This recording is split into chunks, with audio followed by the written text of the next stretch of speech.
আসসালামু আলাইকুম। আমি ফেরদৌসী বেগম, প্রফেসর উদ্ভিদবিদ্যা বিভাগ, সরকারি বাংলা কলেজ। আজকে আমি ক্লাস নেব সম্মান দ্বিতীয় বর্ষের হায়ার প্রেগনেন্সি ব্রাইফাইট অংশ। এই ব্রাইফাইটের আমরা গত ক্লাসে ডিটেলস বর্ণনা শ্রেণীবিন্যাস পড়ানো হয়েছে। সমগ্র ব্রাইফাইটকে 3টা শ্রেণীতে ভাগ করা হয়েছে। একটা হচ্ছে হেপাটিক কপসিটা, আর একটা ব্রাইফসিটা, আর একটা হচ্ছে অ্যান্থোসিরোটপসিটা। এই 3টা শ্রেণীর কিছু কিছু ব্রাইফাইটার আমাদের জীবন ইতিহাস আলোচনা করতে হবে। সেই জন্য আজকে আমি আলোচনা করব হেপাটিক কপসিটা শ্রেণীর যে বর্গ, সেই বর্গের আমরা এখন ডিক্সিয়া সম্বন্ধে ডিটেলস আলোচনা করব। এখন আমরা ডিক্সিয়া সম্পর্কে ডিটেলস আলোচনা করব। এখন আমরা বোর্ডের সাহায্যে সবকিছু বলবো। আমি বলবো ছবিটা আমি ভুলে গেছি।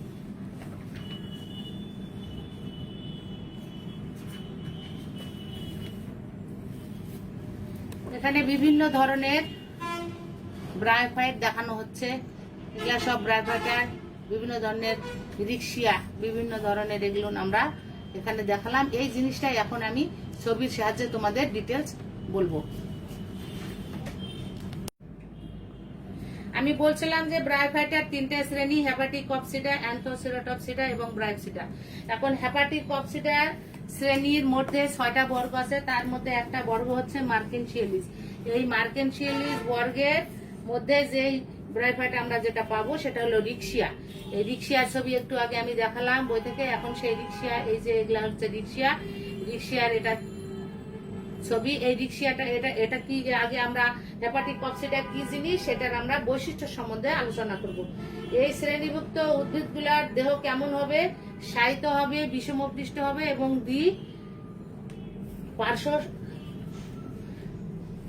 দ্বিপার্শ্ব শাখান্বিত থ্যালাস হবে এদের। যেমন এই যে আমরা দেখতে পাচ্ছি যে দ্বিপার্শ্ব, যে যেখানে লোভ বা খাজের মতো এরকম এই থ্যালাস গুলা হবে, সেটা এখানে বলা হচ্ছে। এই উদ্ভিদটা হবে লিঙ্গধর এবং স্বাধীন। এদের জননাঙ্গগুলো সরাসরি থ্যালাসের উপর পৃষ্ঠীয় কোষ স্তরিত উৎপন্ন হবে, অথবা কোনো কোনো ক্ষেত্রে শীর্ষ অঞ্চল থেকে উৎপন্ন। এই যে দেখা যাচ্ছে এই যে জননাঙ্গগুলো এখান থেকে, এই যে উপর পৃষ্ঠ থেকে উৎপন্ন হচ্ছে, সেটা এখানে বলা হচ্ছে। তারপরে কি হবে? এদের পুং ধানী বা স্ত্রী ধানী যে কোনো একটি মাত্র প্রারম্ভিক কোষ থেকে উৎপন্ন হবে। এই যে এখানে আমরা মানে অনেকগুলা কোষ থাকবে, তার মধ্যে যে কোনো একটা কোষই প্রারম্ভিক কোষ, ইনিশিয়াল মাদার সেল হিসাবে বিবেচিত হবে এবং সেই কোষ থেকে আস্তে আস্তে পুং জননাঙ্গ এবং স্ত্রী জননাঙ্গ তৈরি হবে। তবে সেটা আমরা পরে দেখবো। এখন আমরা বৈশিষ্ট্যতে আছি। তারপরে এদের স্পোরোগোনিয়ামটা কেমন হবে? স্পোরোগোনিয়াম এদের পুং জননাঙ্গকে অ্যান্থেরিডিয়াম এবং স্ত্রী জননাঙ্গকে আর্কিগোনিয়াম বলা হচ্ছে। এদের স্পোরোগোনিয়ামটা কেমন হবে? মূল, কাণ্ড এবং পাতায় বিভাজিত হবে না, না হয়ে কি হবে? ফুট এবং ক্যাপসুল, অথবা ফুট সেটা ক্যাপসুলে বিভাজিত হবে। যখন তোমরা ইন্টারমিডিয়েটে ব্রায়াম বা সেরি বারগুলা পড়েছো তখন দেখছো যে এখানে ফুট, সিটা এবং ক্যাপসুল তিন ভাগে বিভক্ত করা হয়েছে। কিন্তু এখানে মূল, কাণ্ড, পাতায় বিভাজিত হবে না, ওই সমস্ত জিনিসে বিভাজিত করা হবে। এবং ভ্রূণের অ্যান্থেরিডিয়াম থেকে রেণু সৃষ্টিকারী কণাটা আর্কিস্কুরিয়ামে উৎপন্ন হবে। এবং ক্যাপসুলের স্পোরোজেনাস কলা হতেই এদের রেণু মাতৃকোষ এবং স্পুর মাদার সেল তৈরি হবে। এবং এর সঙ্গে সঙ্গে রিক্সিয়াতে কিন্তু এই রিক্সিয়াতে এখানে বন্ধ্যাকোষও তৈরি হয়। আর অধিকাংশ ক্ষেত্রে রেণু ক্ষেপকগুলো এককোষী এবং সোপানাকার হবে এবং স্থূল প্রাচীর যুক্ত হবে। স্পোরোগোনিয়ামগুলো আকারে ছোট হবে এবং বৃদ্ধি সীমিত হবে। স্পোরোফাইট পুষ্টির জন্য গ্যামেটোফাইটের উপর নির্ভরশীল হবে। এবং এদের থ্যালাসের নিম্ন তল থেকে কি হবে? এককোষী রাইজয়েড ও শল্ক উৎপন্ন হবে। এই যে আমি এখানে দেখা যাচ্ছে যে এই যে রাইজয়েড আছে এখানে, ওখানে হলো এককোষী রাইজয়েড হবে এবং স্কেল, এই যে এরকম স্কেল এগুলা তৈরি হবে। এটা হচ্ছে হেপাটিক কপসিটার শ্রেণীর বৈশিষ্ট্য আমি বলতেছি। আমি কিন্তু অ্যাকচুয়ালি এই রিক্সিয়ার বৈশিষ্ট্য এখনো বলি নাই। এখানে এগুলা হবে এবং থ্যালাসের নিম্নতল থেকে এককোষী রাইজয়েড ও শল্ক বের হবে। ক্যাপসুল গুলা কি হবে? যখন ক্যাপসুলের জ্যাকেট গুলা শুকিয়ে যাবে এবং নির্ধারিত অংশ কি ফেটে যাবে, ফেটে গেলে ওই ভাল্ব গুলো আর যুক্ত হয়ে থাকবে না, তখন ওখানে হাইগ্রোস্কোপি মুভমেন্ট মানে সংকোচন প্রসারণের ফলে স্পোরগুলা বাইরে নিক্ষিপ্ত হবে, সেটা এখানে বলা হচ্ছে। গ্যামেটোফাইট একই প্রকার কলা দ্বারাও তৈরি হতে পারে, আবার বিভিন্ন রকমের কলা দ্বারাও এটা তৈরি হতে পারে। তাহলে এখন আমরা যেটা আলোচনা করলাম এটা হচ্ছে হেপাটিক কপসিডাস শ্রেণীর বৈশিষ্ট্য আলোচনা করলাম। কিন্তু এই হেপাটিক কপসিডাস শ্রেণীর মধ্যে মোট 6টা বর্গ আছে, তার মধ্যে একটা বর্গ হচ্ছে মার্কেনশিয়ালিস। এখানে লিখে দেয় মার্কেনশিয়ালিস। এই মার্কেনশিয়ালিস 6টা বর্গের মধ্যে একটা বর্গ হলো মার্কেনশিয়ালিস। এই মার্কেনশিয়ালিস বর্গের আমরা এখন অন্তর্ভুক্ত হলো রিক্সিয়া। তাহলে মার্কেনশিয়ালিস বর্গটার আমরা একটু বৈশিষ্ট্য আলোচনা করি। এখানে উদ্ভিদ দেহটা হবে বিষম পৃষ্ঠ এবং থ্যালাস প্রকৃতির, এই যে থ্যালাসের মতো দেখতে। থ্যালাসের নিম্ন পৃষ্ঠে স্কেল হবে, এই যে স্কেল দেখা যাচ্ছে, এবং 2 প্রকার রাইজয়েড হবে, একটা মসৃণ রাইজয়েড এই যে, আর একটা হচ্ছে অমসৃণ রাইজয়েড। আবার ক্যাপসুল এক কোষ পুরু গন্ধা আবরণ দ্বারা আবৃত থাকবে এদের, এবং স্পোরোফাইটটা হবে এদের সরল প্রকৃতির, এবং সিটা এদের অনুপস্থিত থাকবে, এবং ক্যাপসুল এদের কলুমেলা এদের নেই, সেটা এখানে বলা হচ্ছে। এখন আমরা রিক্সিয়া সম্পর্কে আলোচনা করব। এই রিক্সিয়া, এটা হবে রিক্সিয়া, আর রিক্সিয়া স্পিসিস। তাহলে এই রিক্সিয়া সম্বন্ধে আলোচনা করব। এই রিক্সিয়াটা এখানে দেখা যাচ্ছে যে রিক্সিয়াটা আমরা যখন মাটিতে দেখা যাবে এইরকম ভাবে এদের গ্রো করবে। এখান থেকে একটা অংশ আমি এখানে তোমাদের হাইলাইট করে দেখাচ্ছি। একটা অংশ এখানে দেখা যাচ্ছে যে, এখানে দেখা যাচ্ছে যে এই যে এটা হচ্ছে লোভ, এখানে যে শীর্ষ খাঁজ, তারপরে এই যে শিরার মতো মধ্য শিরা আছে এদের,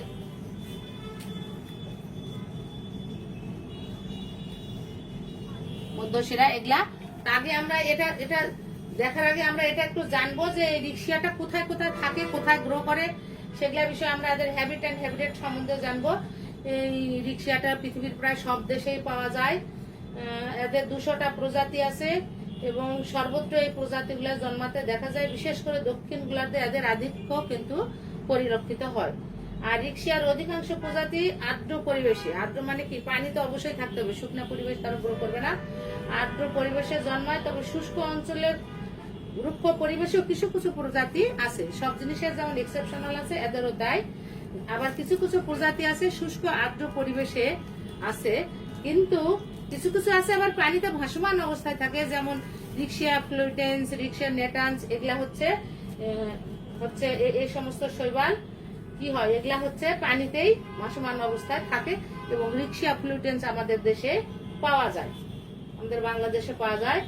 আর স্থলজ প্রজাতি যেগুলো আছে ওগুলা বর্ষাকালে স্যাঁতসেঁতে পরিবেশে ভিজা প্রাচীর বা মাটিতে এরা গোলাকার, এই যে দলবদ্ধ ভাবে এইভাবে এরা গ্রো করে। এটা গেল এদের স্বভাব এবং বাসস্থান। এদের বিস্তার, এদের বিস্তার মানে হচ্ছে ডিস্ট্রিবিউশন, এটা কোথায় কোথায় কিভাবে হয় সেটা এখানে বলা হচ্ছে ডিটেলস। যে রিক্সিয়ার অধিকাংশ প্রজাতি কিন্তু আর্দ্র পরিবেশে, তবে শুষ্ক অঞ্চলে রুক্ষ পরিবেশে কিছু কিছু প্রজাতি জন্মেলেও কিন্তু আমাদের দেশের যে স্থল প্রজাতিগুলো আছে এগুলা বর্ষাকালে ভিজা প্রাচীর বা স্যাঁতসেঁতে মাটিতে যে এরকম গোলাকার মানে বদ্ধ হয়, গুলবদ্ধ হয়, তাকে এখানে গোলাকার হয়ে থাকে। তো সেটা আমরা একটু আগে বললাম। এখন আমরা এই রিক্সিয়ার দৈহিক গঠনটা সম্বন্ধে আমরা জানবো। এই রিক্সিয়ার দৈহিক গঠনটা কেমন সেটা, এই রিক্সিয়াটা হচ্ছে গ্যামেটোফাইট বা লিঙ্গধর উদ্ভিদ। আমরা আগে জানি স্পোরোফাইট কি জিনিস, গ্যামেটোফাইট কি জিনিস। স্পোরোফাইট হচ্ছে টুয়াইস এন, আর গ্যামেটোফাইট হচ্ছে শুধু এন, মানে এন মানে হলে হ্যাপ্লয়েড, আর স্পোরোফাইট হচ্ছে টুয়াইস এন ডিপ্লয়েড। তাহলে এই উদ্ভিদটা হচ্ছে, এর গ্যামেটোফাইটটা হচ্ছে লিঙ্গধর উদ্ভিদ, এবং এটা থ্যালাসের মতো দেখতে, এবং সবুজ দেহটা সাহিত্য এরকম মাটিতে এরকম সাহিত্য ভাবে থাকে। এরা চ্যাপ্টা বিষম পৃষ্ঠ, প্রতিটি থ্যালাস দ্বিশাখান্বিত ভাবে বিভক্ত হয়। প্রতিটি শাখাকে খণ্ড বা লোব বলা হচ্ছে, এই যে এখানে দেখা হচ্ছে, এই যে এক একটা অংশকে খণ্ড বা লোব বলা, এই যে কাজ মাঝখানে যে আছে সেটা এখানে বলা হচ্ছে। তাহলে থ্যালাসের মধ্যভাগে ঈষৎ স্ফীত, এবং এই স্ফীত অঞ্চলটা বাহ্যিক দিক থেকে রেখার ন্যায় মনে হয়। সেটা এই যে এখানে মধ্যশিরা এই যে আছে, এগুলো এই যে এগুলো মধ্যশিরাদের আছে। তারপরে নিচের দিকে এই যে রাইজয়েড আছে। তারপরে এই যে এই উপরে এগুলা এই যেগুলো এগুলো হলো শুল্ক। এই যে এখানে যেগুলো দেখা যাচ্ছে এটা শুল্ক রাইজয়েড, এটা হচ্ছে রাইজয়েড, এটা হচ্ছে রাইজয়েড, আর এই যে এটা হচ্ছে শুল্ক। এগুলা হলো ট্রাকিয়াদের, সেটা এখানে বলা হচ্ছে। তাহলে আমরা এটা জানলাম যে এই অংশটা কিভাবে হয়। থ্যালাসের অন্তর্গঠন আমরা এখন আলোচনা করব। এইরকম এগুলাকে নিয়ে আমরা যখন সেকশন করব, সেকশন করলে আমরা মাইক্রোস্কোপে এই জিনিসটা দেখতে পাবো। তবে এখানে বলে দেই, এই যে এখানে আর্কিগোনিয়াম যে আছে,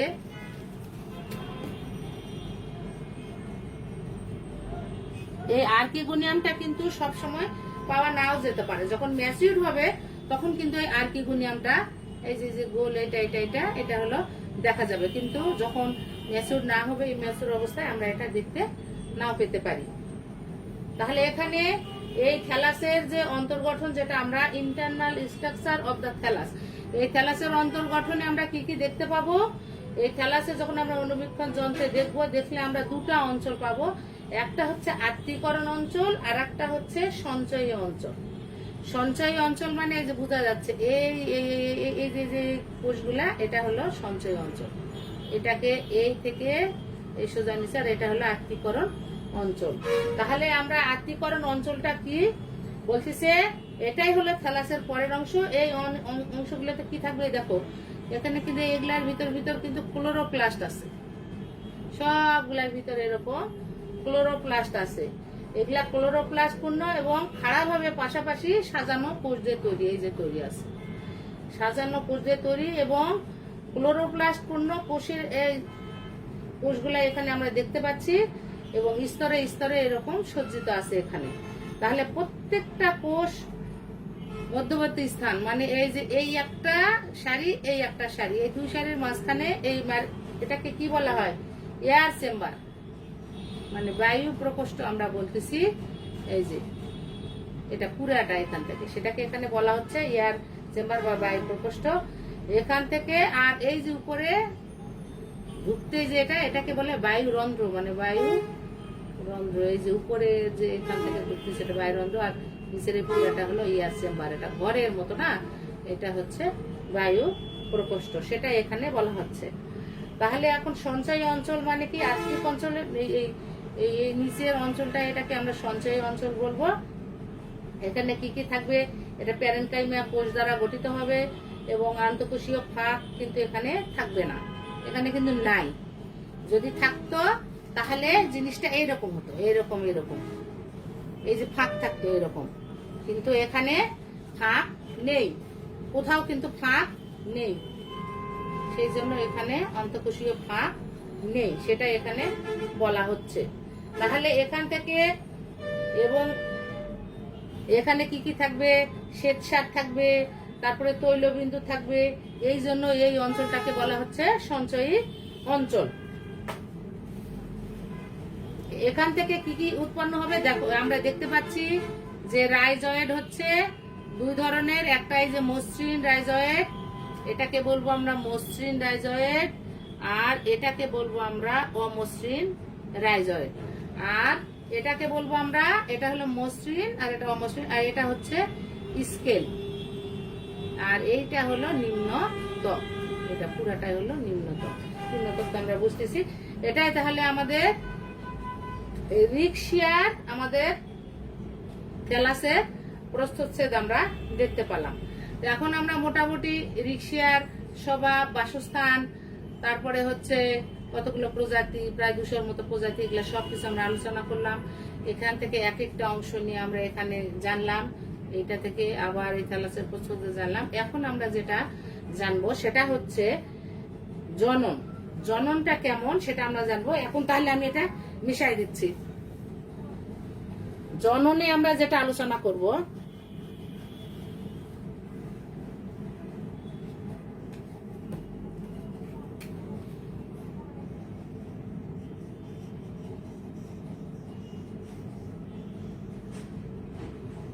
এরকম একটা অংশ আমরা দেখতে পাচ্ছি। জনন মেইনলি এদের দুই ভাবে হয়, একটা হচ্ছে অঙ্গজ জনন আর একটা হচ্ছে অযৌন জনন। তাহলে অঙ্গজ জননটা কিভাবে হয় সেটা আমরা এখন আলোচনা করব।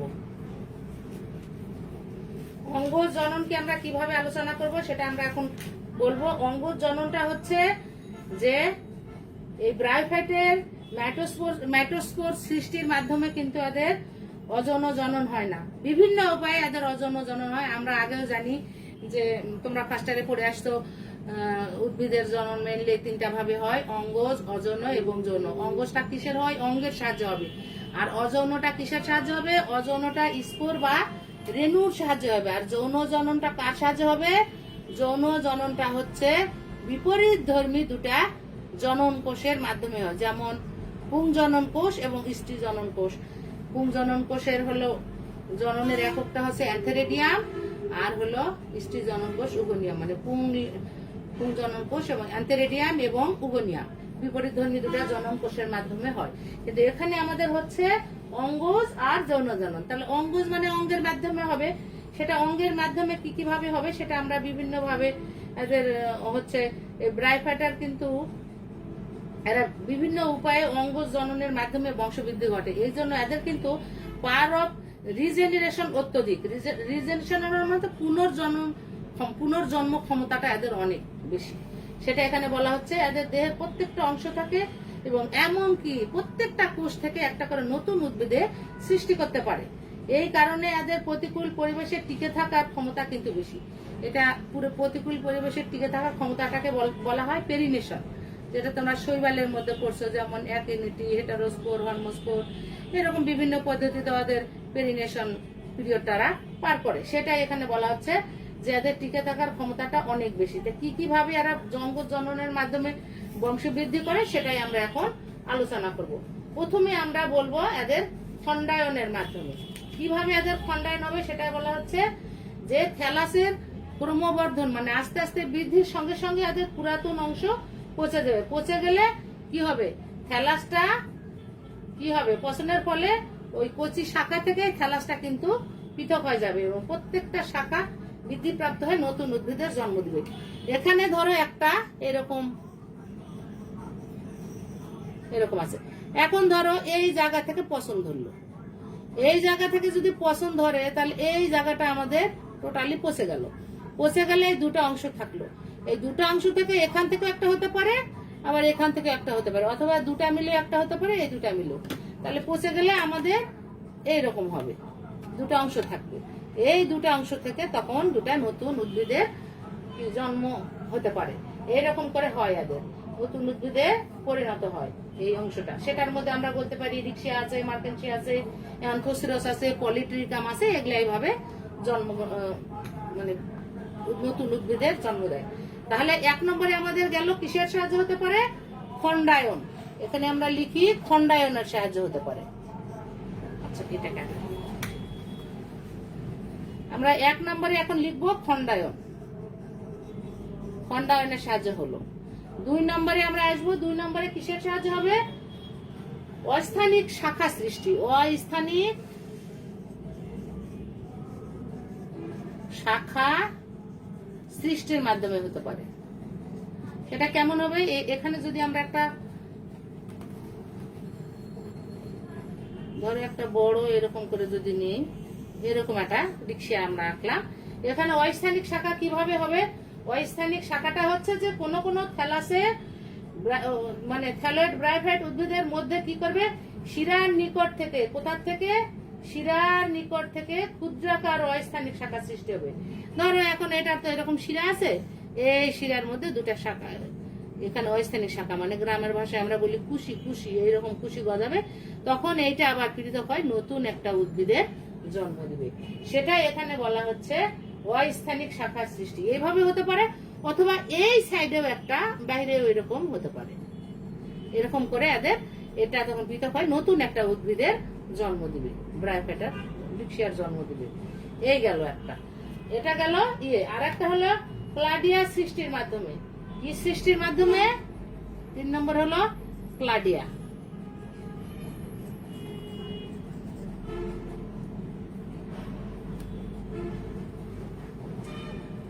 ক্লাডিয়া সৃষ্টির মাধ্যমে সেটা হচ্ছে কিছু কিছু ব্রাইফাইটের কাণ্ড বা পাতায় এক ধরনের ক্ষুদ্র ক্ষুদ্র শাখা সৃষ্টি হবে, মানে ব্রুম ব্রাঞ্চের সৃষ্টি হবে। এই হলে এখান থেকে এরা আলাদা হয়, নতুন উদ্ভিদের জন্ম দিবে, এরকমও হতে পারে, সেটা এখানে বলা হচ্ছে। যেমন এটা পত্রক্লাডিয়া যেটা হবে সেটা হচ্ছে ব্রাইফটেলস এর মাধ্যমে হতে পারে, আবার কান্ডোক্লাডিয়া হচ্ছে ব্রাইফটেলস এর মাধ্যমে, এই দুটাতেই হতে পারে।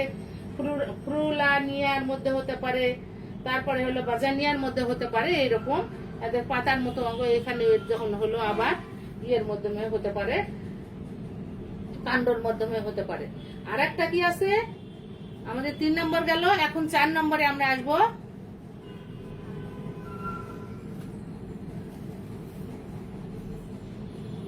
চার নম্বরে যেটা আমরা আসবো, 4 নম্বরে আসবো আমরা শাখা ও রূপান্তরিত শাখা।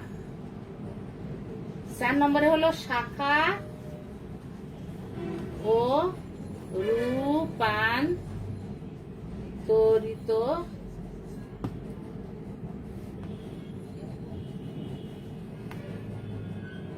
রূপান্তরিত শাখা। এটা কিভাবে হয়? এখানে হচ্ছে কোন কোন ব্রাইফাইটের একটা সম্পূর্ণ শাখা বা এর অগ্রভাগ পৃথক হয়ে এর থেকে নতুন উদ্ভিদ সৃষ্টি করতে পারে।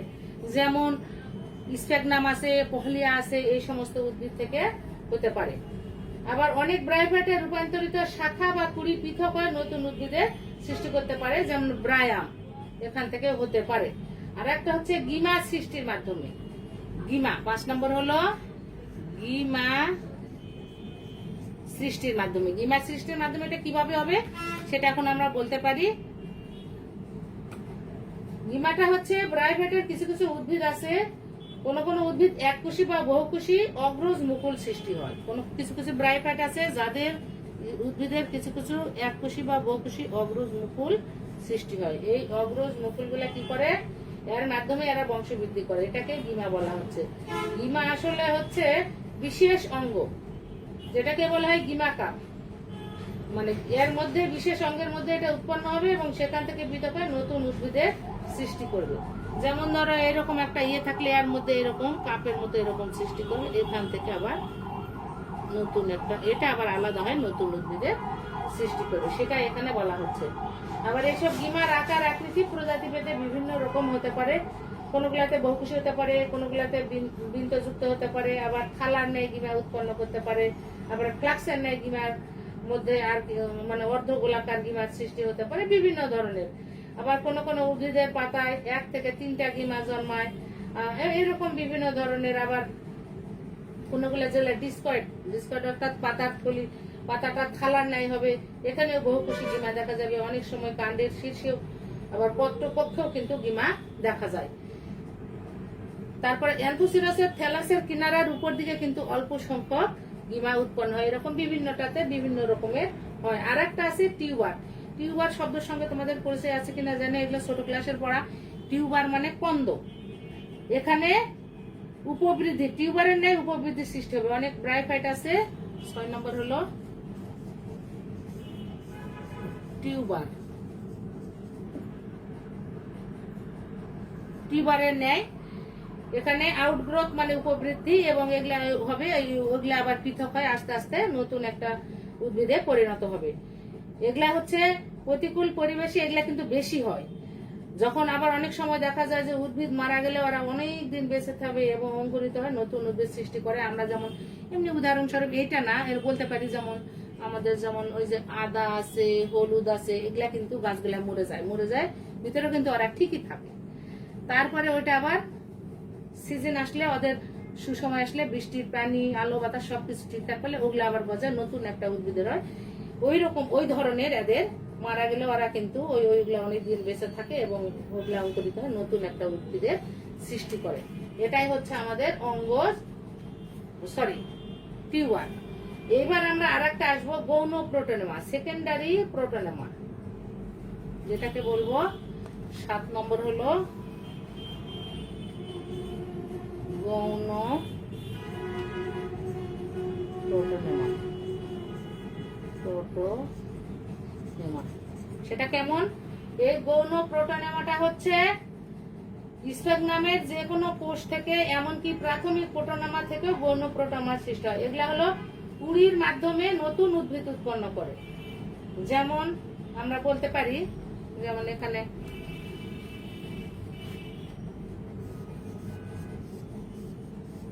এরকম একটা উদ্ভিদ হলো, এখান থেকে এরকম এরকম প্রোটোনেমা গৌণ উদ্ভিদ তৈরি হবে। এই অংশগুলা থেকে আবার এখান থেকে এরকম হলো, এইগুলাতে এরকম, এই যে এরকম হবে, এখানে হতে পারে এরকম হয়, সেটাকে বলা হচ্ছে গৌণ প্রোটোনেমা।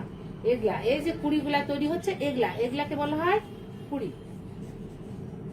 এই কুড়িগুলা থেকে আমার নতুন একটা করে উদ্ভিদের সৃষ্টি হবে, মানে ব্রায়োফাইটের সৃষ্টি হবে। আবার অনেক উদ্ভিদ আছে, যেমন এদের থ্যালাসটা প্রতিকূল পরিবেশে মরে যদি যায়, মরে গেলেও কিন্তু এদের অগ্রভাগ বা শীর্ষ মুকুল রূপান্তরিত হয়, বেঁচে থাকে। তারপরে সিজন টাইমে আসলে, ওদের অনুকূল আবহাওয়া আসলে ওখান থেকে আবার বৃদ্ধি প্রাপ্ত হয়ে নতুন উদ্ভিদের সৃষ্টি করে। আজকে আমরা ব্রায়োফাইটার রিক্সিয়ার হচ্ছে হ্যাবিটেট, স্বভাব, সবকিছু, তারপরে রিক্সিয়ার থ্যালাসের প্রস্থচ্ছেদ, তারপরে হচ্ছে এগুলো আমরা সবকিছু জানলাম, এবং অযৌন জননটাও আমরা অঙ্গজ জননটা জানলাম। এদের দুই রিক্সিয়ার জীবনচক্রে অঙ্গজ এবং যৌন জনন দুটো হয়। আজকে আমরা অযৌন জনন সম্বন্ধে আলোচনা করলাম। আমরা সামনের ক্লাসে যৌন জনন সম্বন্ধে আলোচনা করব। তাহলে আজকে এই পর্যন্ত থাক। আল্লাহ হাফেজ।